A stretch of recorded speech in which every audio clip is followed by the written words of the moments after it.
Bienvenidos a Economía en Breve número 217 con lo más relevante de la marcha de la economía. Comienzo por agradecer las generosas suscripciones que se realizaron esta semana, especialmente que se ubicaron en la modalidad anual de patronos que ven aquí en esta tabla, que es una referencia para que los que quieran corresponder al valor que le encuentran al programa puedan hacerlo con sus aportaciones en las opciones que indico al final.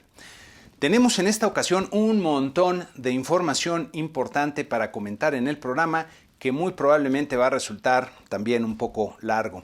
Comenzamos con los acontecimientos relevantes en Estados Unidos, destacando en primerísimo lugar el discurso que el presidente Biden dirigió al Congreso para hacer, por un lado, un recuento de sus primeros 100 días, pero también para dar muchos mensajes políticos importantes y delinear sus políticas más urgentes que requieren la aprobación del Congreso. Biden destacó que ningún presidente había dicho las palabras Madame Vicepresidente y Madame Vocera de la Casa en ese podium, destacando a las mujeres que ahora ocupan estos importantes puestos por primera vez en la historia de Estados Unidos. Señaló que 100 días antes la Casa de América estaba bajo fuego, refiriéndose a la toma del Congreso, pero ha venido actuándose para atender la emergencia, comenzando por la vacunación contra el COVID y los programas de ayuda financiera a los hogares. Especialmente importantes me parecieron sus referencias al resto del mundo, comenzando por dejar claro que están compitiendo con China y otros países para ganar el siglo XXI, estando en un gran punto de inflexión en la historia. Dijo abiertamente que han estado hablando con el premier Xi de China, que ha sido mortíferamente serio acerca de convertirse en la nación más significativa y consecuente en el mundo, y que él y otros autócratas piensan que la democracia no puede competir en el siglo XXI con las autocracias porque lleva demasiado tiempo alcanzar y generar los consensos. Por cierto, una autocracia es donde el gobierno lo ejerce básicamente una persona, el autócrata, que concentra todo el poder y toma todas las decisiones importantes. Señaló que le aclaró al premier Xi que le dan la bienvenida a la competencia y que no están buscando el conflicto, pero que defenderán los intereses de América en todos lados y que mantendrán una fuerte presencia militar en el Indo-Pacífico, tal como lo hacen con la OTAN en Europa, no para iniciar un conflicto, sino para prevenirlo. Dedicó buena parte de su tiempo a delinear su plan americano para la creación de empleo, vinculándolo al enfrentamiento del problema climático y enfatizando que estará guiado por el principio de compra América, es decir, lo hecho en América por americanos, entendiendo América como Estados Unidos, como suelen hacerlo ellos. Dijo que Wall Street no construyó ese país, sino que lo hizo la clase media y que los sindicatos construyeron la clase media, lo que me parece una interpretación demasiado populista de la historia. Refirió que van a impulsar el derecho a sindicalizarse y a subir el salario mínimo, así como a impulsar el gasto en investigación para desarrollar y dominar los productos y tecnologías del futuro, como baterías eléctricas, biotecnología, chips de computadoras y energías limpias. Uno de los elementos centrales para tener éxito en la competencia mundial es la educación, sobre la que pretende actuar de forma decidida y con recursos abundantes. Triste que mientras eso ocurre allá, aquí nos salimos de las pruebas de PISA, que es la escala con la que se mide la efectividad de la educación. Para financiar sus iniciativas van a requerirse muchos recursos que tendrán que venir de los impuestos, especialmente de los más ricos, identificando personas con ingresos de más de $400,000 al año y también de las grandes corporaciones, por lo que pretende cerrar los huecos en la legislación para que pueda darse la evasión y llevarse la producción fuera del país. Advirtió que el Servicio de Rentas Internas, que es el equivalente a nuestro SAT, va a actuar con energía sobre millonarios y billonarios que hacen trampa con sus impuestos. Me pregunto si estaba pensando tal vez en Trump.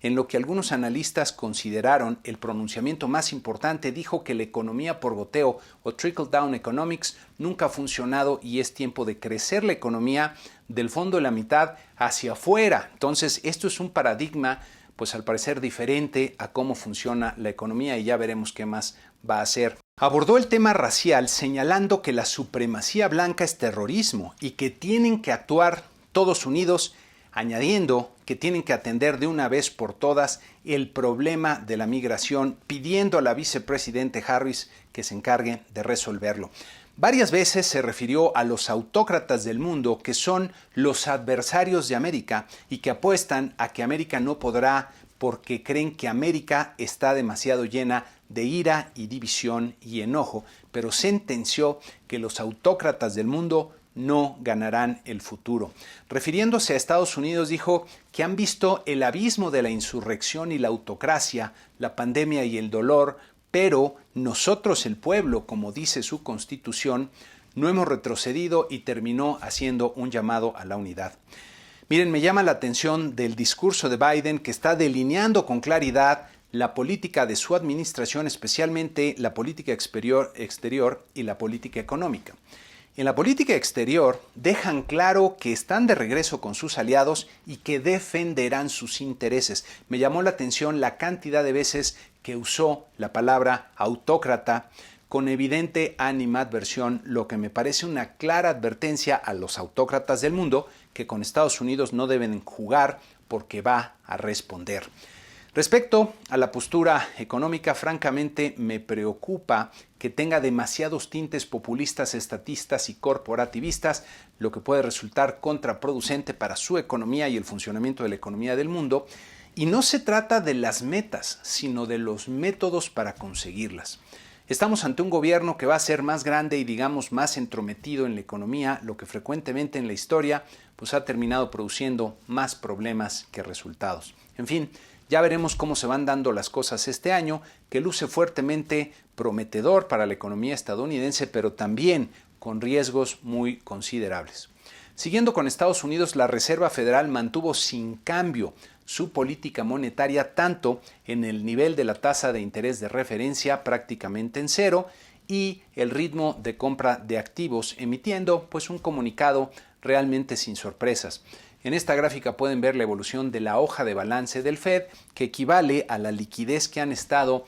inyectando a los mercados financieros. Reconocen el repunte que ha tenido la inflación por factores transitorios, reiterando que buscarán una inflación moderadamente por arriba del 2% por algún tiempo, para que en promedio, en el mediano plazo, la inflación se ubique cerca de la meta de 2%, que es la meta oficial. Cabe notar que el desempeño de la inflación es uno de los factores y diría riesgos más importantes para los mercados financieros y la economía, ya que si repunta más de lo esperado, podría empujar cambios en la política monetaria del Fed. Por cierto, me llama la atención que cada vez encuentro con más frecuencia en los medios especializados referencias a la posibilidad de que haya burbujas en los precios de los activos en los mercados financieros.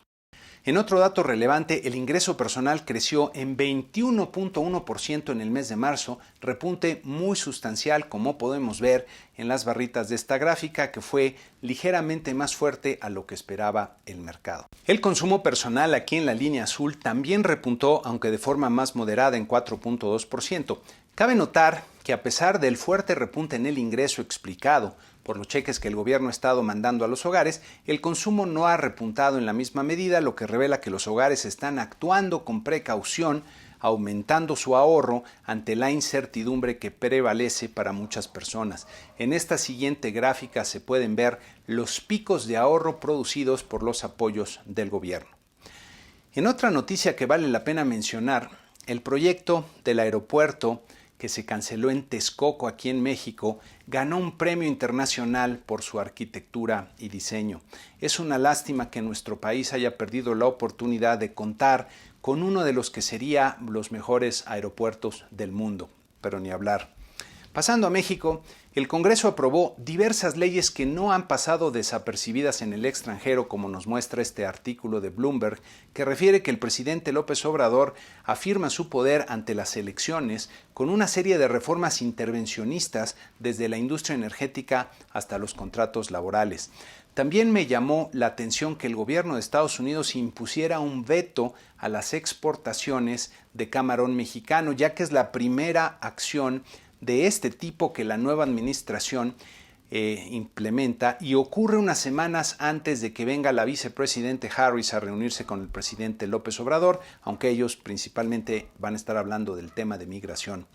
El presidente Biden dejó muy claro que defendería los intereses de Estados Unidos y muchas de las acciones del gobierno actual en México están afectando justamente intereses estadounidenses, por lo que habrá que estar pendientes para ver cómo se desarrolla la relación entre los dos gobiernos, recordando que son nuestro principal mercado.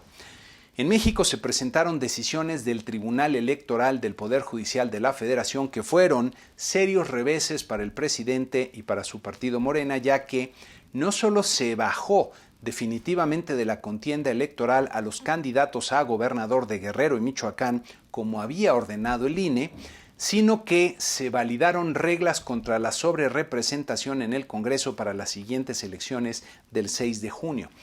Muchos analistas, incluido un servidor, celebraron las decisiones de los jueces que respaldaron la ley a pesar de las fuertes presiones ejercidas por el presidente. Por cierto, la pérdida de candidatura para Morena en Guerrero y Michoacán ocurrió porque el INE, avalado ahora por el Tribunal Electoral, aplicó simplemente una ley que se reformó en su momento para satisfacer las demandas del actual presidente de México, cuya reacción, por cierto, fue francamente lamentable y preocupante, diría yo, ya que arremetió contra el INE y el tribunal, diciendo incluso que conspiran contra la democracia, pero siendo él una parte interesada y atacando a las instituciones que están justamente defendiendo nuestra democracia. De verdad es preocupante que el presidente tome todas las acciones que no le favorecen como una conspiración en su contra o contra la democracia o el pueblo, siendo él el único que puede juzgar y decidir lo que es bueno o malo para la democracia y para el pueblo. Cuando sentencia que los magistrados que voten en sentido contrario a lo que quiere están a favor de la corrupción, no solo está interfiriendo en el buen funcionamiento de esas instituciones, sino que está creando un ambiente político de polarización y enfrentamiento al actuar de forma profundamente antidemocrática, y creo que así es como hay que verlo y hay que decirlo. Varios analistas han notado que el presidente ha acelerado muchas acciones legislativas justo antes de las elecciones, lo que sería consistente con la expectativa de que van a perder la mayoría que ahora tienen en la Cámara de Diputados, lo que me parece altamente probable, ya que la realidad siempre cobra factura. Algo que no he visto comentado en general por otros analistas es el desgaste producido al interior por las fricciones en Morena. Desde el aplastante triunfo electoral del 2018 estamos acostumbrados a ver a López Obrador ejerciendo un control absoluto sobre Morena y sus partidos satélites, pero comienzan a percibirse grietas en ese control ante la erosión natural que produce la realidad, especialmente una tan adversa como la que hemos enfrentado, y por el paso del tiempo. No hay que olvidar que al interior del grupo en el poder hay diferentes actores con aspiraciones y agendas propias que, para mantenerse encausadas como quiere López Obrador, requieren de la atención del presidente y del uso intensivo de su poder político, lo que también se va erosionando. Incluso hay quienes comentan que la reacción de Félix Salgado Macedonio se está dando en contra de los deseos del presidente. Estas dinámicas ponen en perspectiva una segunda parte del sexenio que pinta bastante complicada, donde López Obrador estará presionado en varios frentes, desde la terca realidad económica, las presiones previsibles del gobierno de Estados Unidos en los puntos de conflicto en sus agendas e incluso las fricciones que se van a dar al interior de su movimiento. Ahora, pasando al tema de los indicadores, el INEGI publicó el resultado de febrero del indicador global de la actividad económica, que se contrajo 0.3% con cifras desestacionalizadas. Vale la pena comparar la evolución de los principales componentes del IGAE con el índice total para ver qué sectores van bien y cuáles van rezagados. En esta gráfica podemos ver que el sector agropecuario en la línea verde prácticamente no se vio afectado por la pandemia. El sector industrial, aquí en esta otra gráfica en la línea azul, mostró una contracción más profunda que el total, pero se ha recuperado rápidamente y ya está por arriba del total. El sector servicios, que representa 2/3 partes de la producción total, se contrajo menos para luego mostrar una recuperación muy a la par de la producción total. Pero dos de los componentes de la industria merecen atención especial. Primero, las manufacturas, que cayeron de forma más profunda, pero se han recuperado de forma mucho más rápida, aunque en los últimos 2 meses parecen estar comenzando a cambiar de tendencia al retroceder un poco. El sector de la construcción presenta un desempeño peculiar, cayendo fuertemente y recuperándose con gran lentitud sin haber alcanzado todavía los niveles prepandemia. Este sector es importante porque refleja las expectativas de crecimiento futuro de la economía, especialmente de mediano plazo, y suele ser por lo mismo un indicador adelantado de la actividad económica. El pobre desempeño de la construcción es una señal de debilidad, sobre todo de los motores internos de la economía. Posteriormente, se publicó el avance del Producto Interno Bruto del primer trimestre con un crecimiento de 0.4% respecto al trimestre previo y con cifras desestacionalizadas. Si consideramos las cifras originales, con este resultado se observó una contracción de 3.8% real anual en el PIB, que coincide con la mediana de la encuesta de Banco de México del mes de marzo, lo que regresa el PIB a niveles del 2016.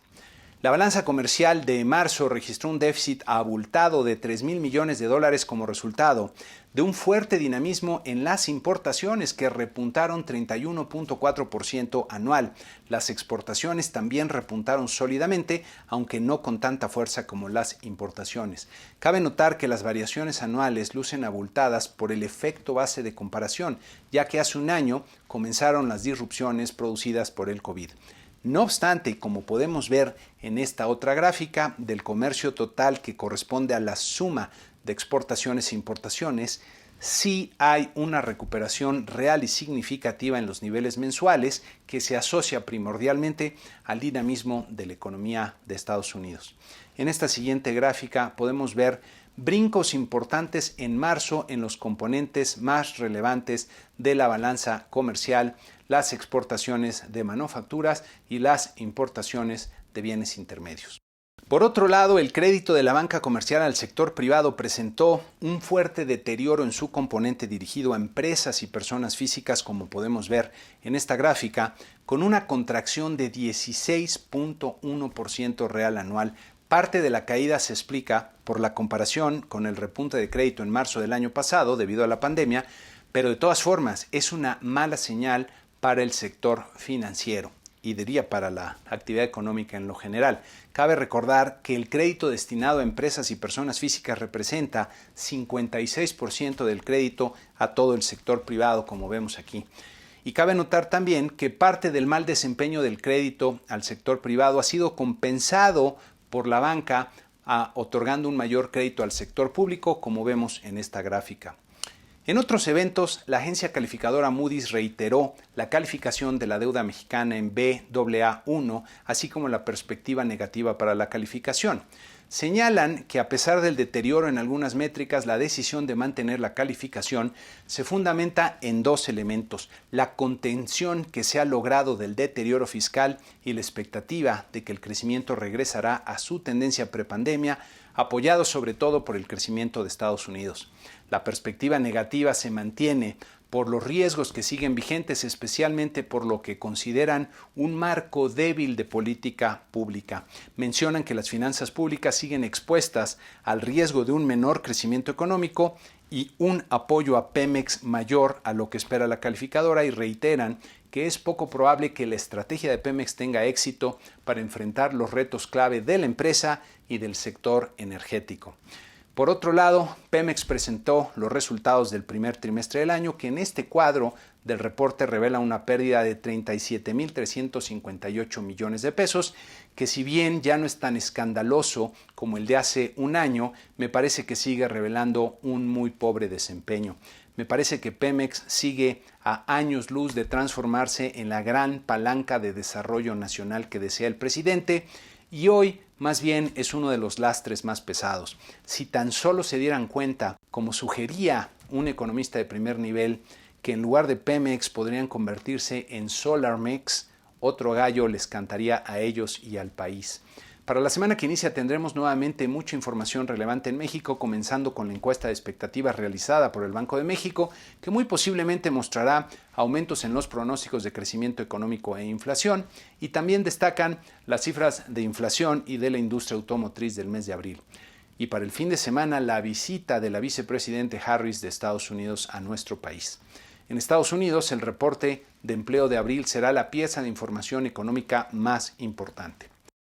Para la sección Da Vinci les tengo una breve reflexión que espero sea de gran utilidad sobre un fenómeno del pensamiento humano que se conoce como disonancia cognitiva. Cuando los hechos que observamos contradicen las creencias que hemos formado, se produce esta situación, causando un gran estrés en el cerebro humano, ya que los mapas mentales que ha desarrollado con el tiempo y con experiencias previas que sirven para explicar los hechos que tenemos enfrente, pues no coinciden. Esto implica tener que ajustar los mapas actuales o construir nuevos mapas totalmente diferentes, lo que involucra un esfuerzo considerable de pensamiento y reflexión, que son actividades que consumen muchos recursos del organismo. Nuestro cerebro tiene que resolver esta tensión biológica que causa la disonancia y como a través de millones de años de evolución se ha adaptado para evitar el uso excesivo de los recursos del cuerpo, frecuentemente se inclina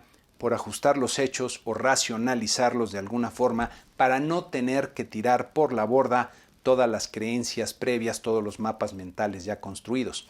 Por eso decía el gran economista John Kenneth Galbraith que enfrentados con la decisión de cambiar de parecer o probar que no hace falta, casi todo el mundo se inclina por lo segundo. Hoy día, a muchos analistas sorprende, por cierto, que a pesar de tener la peor situación económica en décadas, con millones de personas en mayor pobreza, de haber sido golpeados por la pandemia de forma terrible por las malas decisiones, de tener problemas crecientes de inseguridad y salud, de estar despilfarrando los recursos públicos con una corrupción que solo se ha reducido en el discurso oficial, pero no en la realidad, de estar destruyendo las instituciones para concentrar el poder de forma seriamente peligrosa, el presidente se mantenga sin cambiar el curso y con una aprobación elevada en las encuestas. Pues bien, creo que estamos viendo ejemplos claros de esta disonancia cognitiva tanto en el presidente, que se niega a ver muchos de los hechos como son, como en muchas personas que lo identificaron en su momento como la única opción de cambio para el país. El problema es que la disonancia cognitiva es dolorosa para las personas que tratan de resolverla, pero las interpretaciones de la mente son mucho más maleables que la terca realidad. Mientras no se reconozca la existencia de un problema como nos revelan los hechos e insistamos en racionalizarlos para que se acomoden a nuestras creencias, el alivio es temporal y el problema persiste hasta que se toman las acciones adecuadas para atacarlo y corregirlo de forma efectiva. Ojalá que el presidente se dé cuenta que la verdadera transformación del país hacia una mayor prosperidad para todos no va por donde él cree, y si no logra darse cuenta de eso, ojalá que la mayoría del electorado se dé cuenta pronto antes de que el deterioro sea demasiado profundo en el país. Y con esto concluimos este programa número 217 con la invitación usual a suscribirse al canal en YouTube. Si el video les pareció útil, a que le den like y lo compartan con aquellos a los que consideren les será de utilidad, que pongan comentarios en las redes sociales donde los subo cada semana o que me manden un correo y desde luego que aporten en las opciones que tienen aquí para corresponder al valor que le encuentran al programa para así apoyar su desarrollo. Muchas gracias y que tengan una excelente semana.